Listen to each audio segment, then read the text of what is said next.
विधना विधि के लिखल बा, विधना विधि के लिखल बा, समहिया बतावता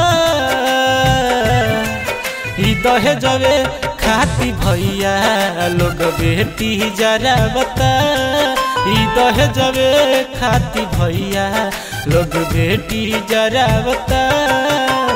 विधना विधि के लिखल बा, विधना विधि के लिखल बा, समैया बतावता कि दहेजवे खाती भैया लोग बेटी जरावता, ई दहेजवे खाती भैया लोग बेटी जरावता।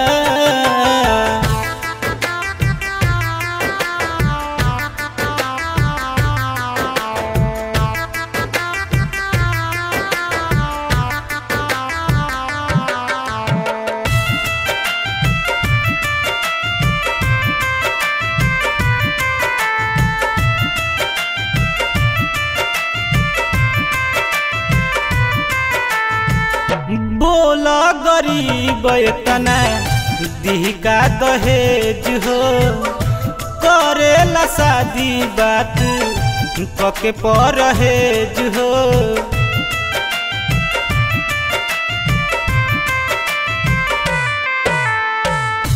बोला गरीब इतना दिहका दहेज हो, करेला शादी बात कके परहेज हो।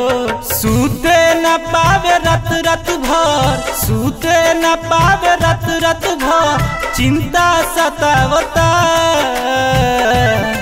ई दहेजवे खाती भैया लोग बेटी जरावता, ई दहेजवे खाती भैया लोग बेटी जरावता।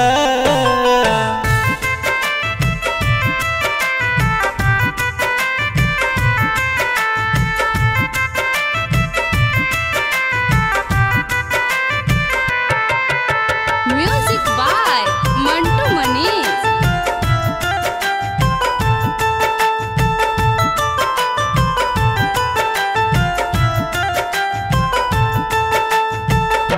करन पवन दुख देखल है करीब से, मिलेल बेटी सभे अपन नसीब से।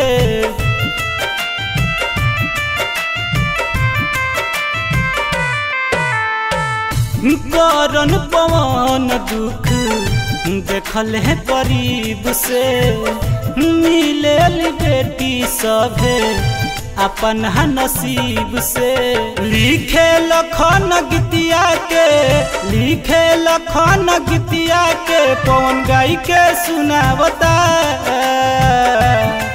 कि दहेजवे खाती भैया लोग बेटी जरावता, ई दहेजवे खाती भैया लोग बेटी जरावता।